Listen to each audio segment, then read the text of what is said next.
cooking vegetables because I need to get need to get some stuff cooked because I don't want to throw it out. Starting with my red onion, got some olive oil, a little bit of butter for flavor. Got my skillet nice and heated up because I want this stuff to cook quickly so that I can get it all cooked in within this video without it being too long.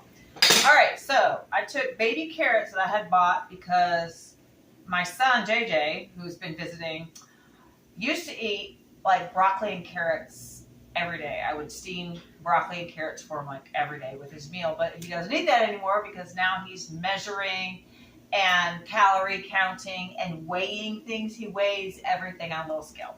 Anyway, so I started with my red onion, a little olive oil, a little bit of butter. I sliced up these baby carrots into like little slices so they cook faster. So we're going to throw those in and saute those as well. One of the things that got me motivated to do this is that we're growing okra. Now, I didn't know what okra was until I moved to the South. This is okra. This is one okra. I don't know if you can see it in this lighting. This is an okra. And I sliced, this is a big one. And they grow really weird. They like the plant almost looks like poison ivy leaves because they're like, you know, this tall. And then these things grow up like this way. They grow up along the side of the I don't know, it's hard to explain, but they grow really weird. Okay, so I'm going to add these okra. I've chopped them up into little slices. Now, I've never had it like this before. Down here in the South, they usually serve it fried, which is delicious.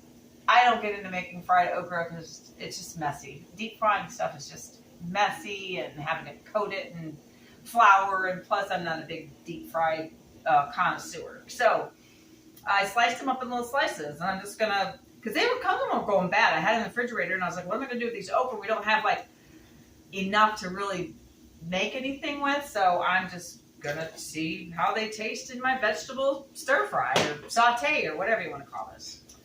All right, so let's get that cooking good, and let's add some salt. Start salting it. I like my vegetables. I like a lot of things salty. Salty vegetables, salty popcorn, salty French fries, salty. I like salty food.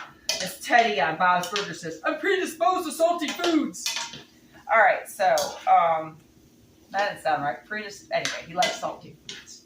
All right, so that's looking very colorful, which is what I wanted. I'm wondering if I should throw a few cherry tomatoes in there. I have a lot of cherry tomatoes. Our garden is really... Now, the okra's from our garden, and I've got some... I chopped up banana peppers from our garden. And then I've got greens I'm going to add. But I think I'm going to add a few cherry tomatoes. Hold on a sec. Let me get them out of the fridge. I've got cherry tomatoes, all kinds of them. We'll get some more.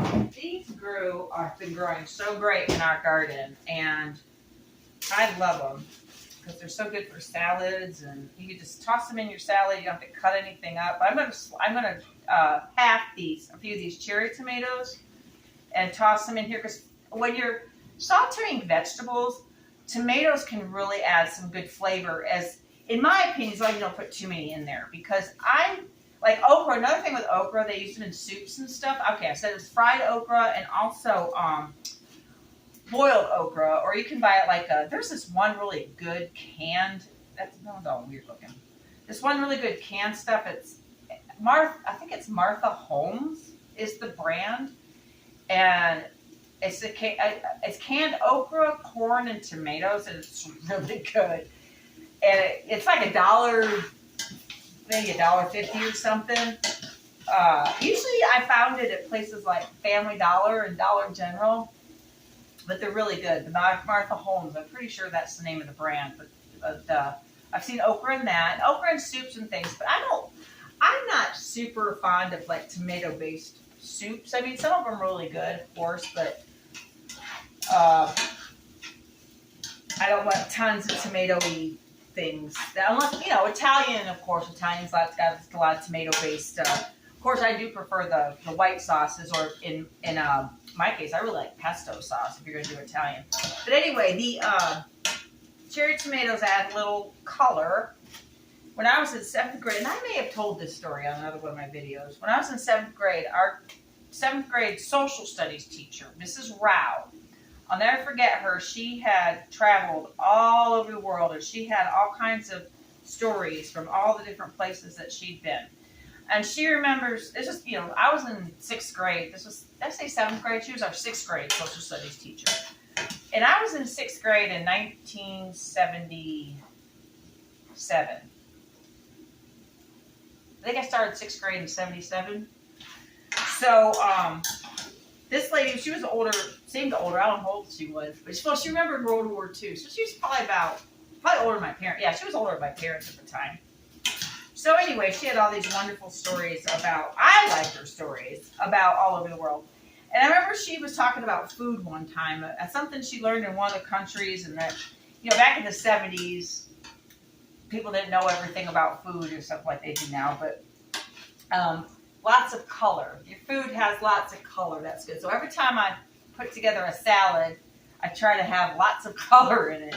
And so this here, we've got green and orange and red. And if I had something yellow, that'd be really cool, but I don't. All right, so next is my banana peppers. From the garden, we have a butt ton of banana peppers, but I am not complaining because I really like them. You can cook them in anything. You can put them in your salad. So I just chopped up a bunch of those and saute them in here. And I'm not going to do a lot of seasoning. I got out just a couple of choice seasonings. I'm going to add a little salt. I'm going to add a dash of garlic powder. I think garlic. And then I don't think this has garlic in it. I like this thing curled up. This is a chili verde seasoning. It's very, it's like Mexican food, but not ton. It's like, well, obviously it's the green. I like the green sauce in the Mexican, like a green salsa. I mean, it's about tomato based. Tomato-based stuff is fine and good, but I always tend to like the green stuff better. Like I liked the green verde sauce. At Taco Bell, they don't even make it. Of course, I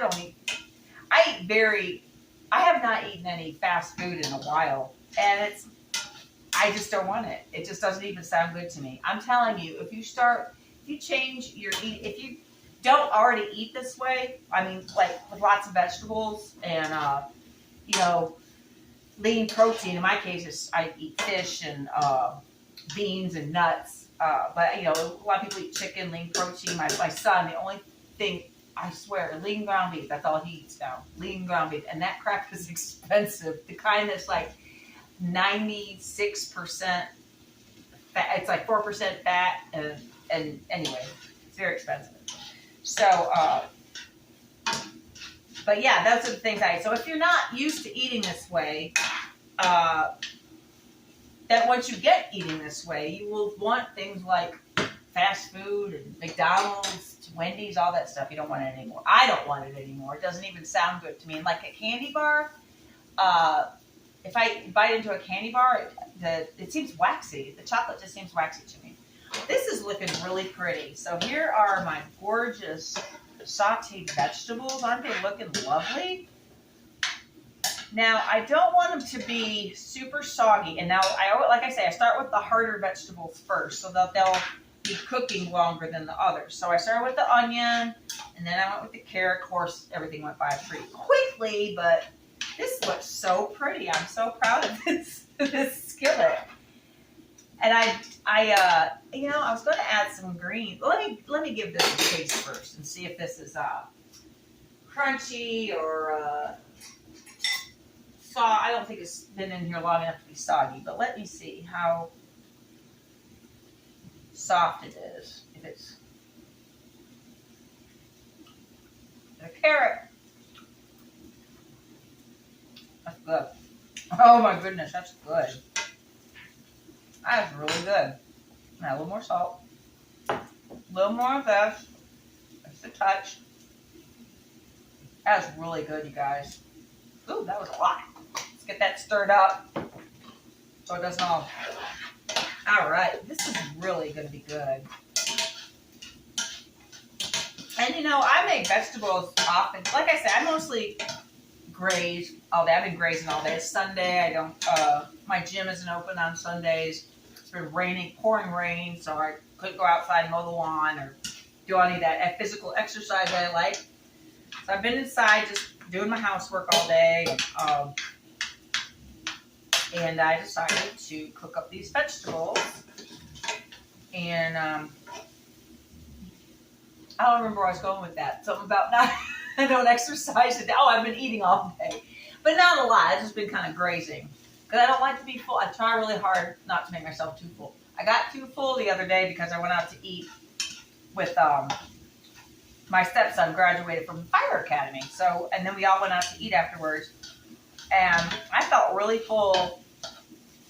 I don't like that feeling. So, but it's hard. Sometimes you're really hungry and you eat until your stomach doesn't, or how's it work? Your stomach doesn't, your brain doesn't catch up with your stomach. Something. That's why it's good to eat slowly. I remember hearing that when I was, the way my college friend explained it to me, she said, because then your brain has time to catch up with your stomach. So if you eat too fast, you're still thinking you're hungry. But if you slow down, okay,